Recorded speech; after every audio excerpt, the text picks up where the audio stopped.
Foi preso hoje em Taubaté o homem de 46 anos acusado de estuprar uma menina de 12 em junho de 2017 em Cuiabá, no Mato Grosso. O suspeito foi localizado pela polícia enquanto trabalhava numa obra próximo à Via Dutra. Na época, ele, que conhecia os familiares da vítima, marcou um encontro com ela através de mensagens de celular. O suspeito teria levado a criança para um hotel. Lá ele dopou a menina e teria abusado sexualmente da garota. E outro crime contra a mulher tem chamado a atenção das autoridades: o feminicídio. Em todo o país, já são 200 casos só este ano. Na região, os assassinatos de mulheres também assustam. Em São José dos Campos, já são 6 vítimas até agora, sendo que em todo o ano passado foram 10. O número de pedidos de medidas protetivas também é grande, quase 400. Mas além do amparo das leis de proteção à mulher, medidas preventivas também podem evitar uma tragédia. Foram 10 anos de violência dentro de casa. Começou com agressões verbais, depois passou para a física. Jogava no chão e batia com as minhas costas com força, fazia menção de que ia me dar socos, mas não socava, não chegava a socar. Mas que tentativa de quebrar o braço, nas costas, ele fazia realmente bastante machucados. Quando ela pediu a separação, o marido ficou ainda mais violento e, em seguida, passou a agredir a própria filha. Por exemplo, eu ia visitar meu pai em outra cidade, eu não sei se ele pensava que eu estava fazendo alguma coisa, ele acabava agredindo a minha filha. E aí ele sabia que ele estava me atingindo de alguma maneira. Na terceira agressão, eu fiz uma denúncia. Hoje, a mulher que prefere não mostrar o rosto conseguiu se afastar totalmente do agressor, que prometeu não incomodar mais. Eles até moram em estados diferentes e têm pouco contato. Mas nem todas as mulheres conseguem fazer isso e algumas histórias não têm o mesmo final feliz. Prova disso é o aumento do feminicídio, que são casos onde o homicídio acontece porque a vítima simplesmente é mulher. Segundo dados da Universidade de São Paulo, só esse ano foram registrados 200 feminicídios em todo o país. Trazendo para a nossa região, em São José dos Campos, por exemplo, de janeiro até agora já foram 6 casos, contra 10 no ano passado inteiro. O mais recente foi na última segunda-feira, onde uma mulher de 28 anos foi morta dentro de casa a facadas pelo ex-marido, pai dos 3 filhos dela. Ele foi preso em flagrante. Talvez uma cultura machista de posse sobre a mulher, de propriedade sobre a mulher. A mulher não tinha voz ativa, a mulher não fazia respeitar as suas vontades. Hoje em dia ela fala que ela quer se separar, ele não se conforma, ele entende que ela deve ficar com ele de qualquer forma, mesmo sendo agredida, e quando ela resolve tomar essa atitude, ele se revolta, normalmente tem um ciúmes absurdo e ele acaba com a vida dela. Segundo a juíza, os pedidos de medidas protetivas também estão aumentando. São aqueles onde a mulher pede o afastamento ou a saída do companheiro de casa. Em 2018, foram concedidos 984 casos. Este ano, nos 3 primeiros meses, já foram 390 pedidos. Quando ela pede, normalmente não foi a primeira vez que ela foi agredida. Hoje em dia tem tido um pouco mais de coragem da mulher denunciar, mas normalmente não é a primeira vez. Então, a gente verifica se existe um indício suficiente de que aquilo aconteceu e protege a mulher, é a primeira coisa que nós fazemos. É muito importante também que a mulher trabalhe a prevenção. Eu vou dar aqui um exemplo muito rápido e muito prático.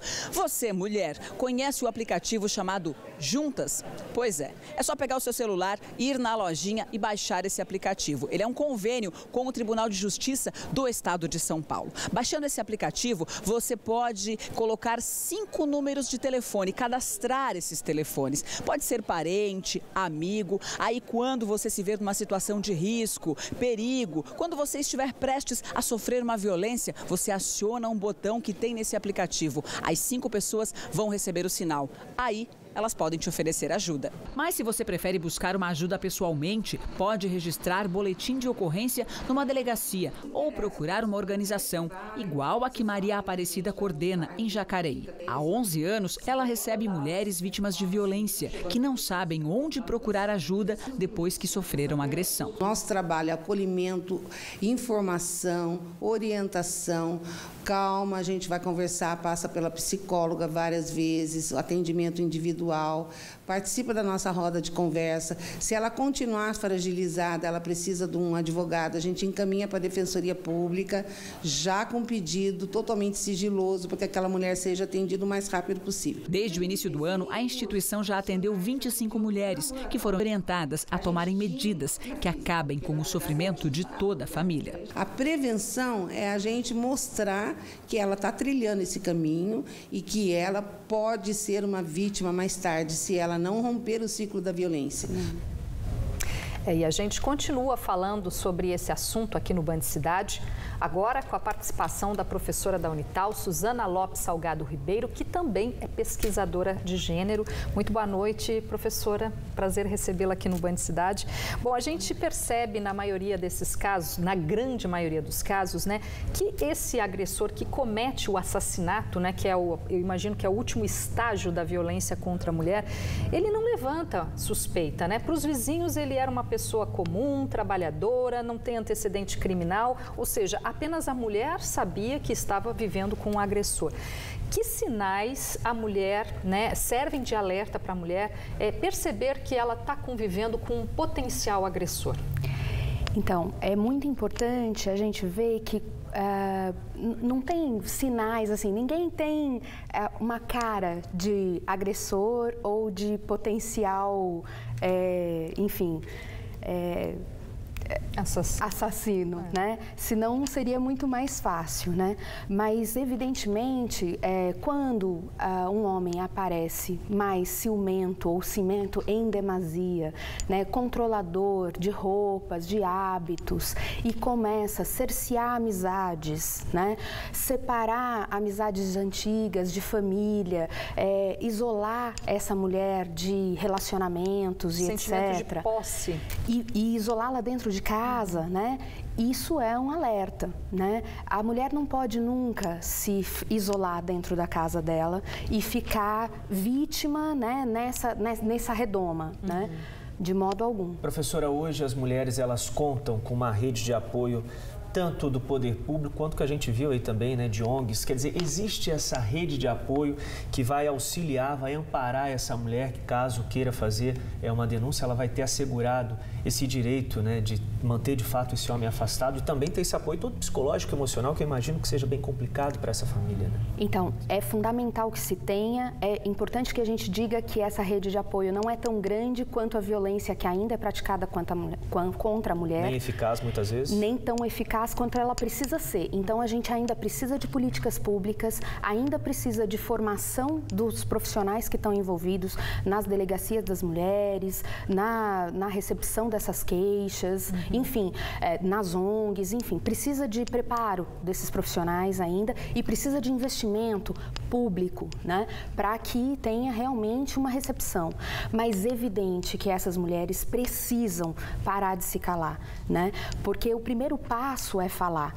Quanto mais calada cada uma dessas mulheres ficam dentro das suas casas, mais potencialmente vítimas elas se tornam, né? Então, acendeu a luz vermelha de que está ficando isolada demais, que esse homem está, de alguma forma, cerceando demais, procure uma amiga, procure denunciar, procure uma delegacia, procure uma ONG. E a estatística ajuda, né? Quanto mais mulheres denunciarem, mais trabalho vai acontecer. Sim, sim.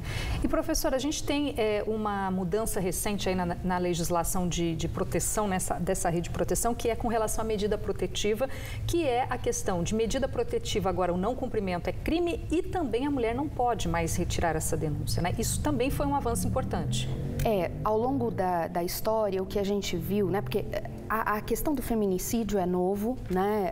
A lei é de 2015 para cá, mas a violência contra a mulher é um caso antigo na nossa sociedade e em outras sociedades também. Então, assim, a gente vê que as mulheres, elas tinham a tendência de, ao longo dos processos, tirarem essas denúncias.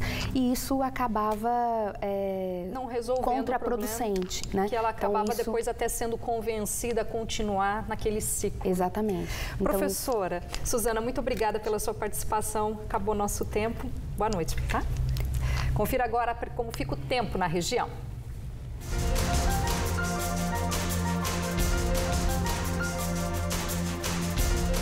Campos do Jordão, na Serra da Mantiqueira, registra máxima de 24 graus nesta quinta-feira.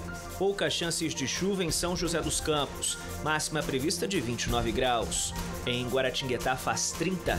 No Vale Histórico, Areias registra 29. Em Caraguatatuba e São Sebastião, no litoral norte, mínima de 24 e máxima de 30 graus.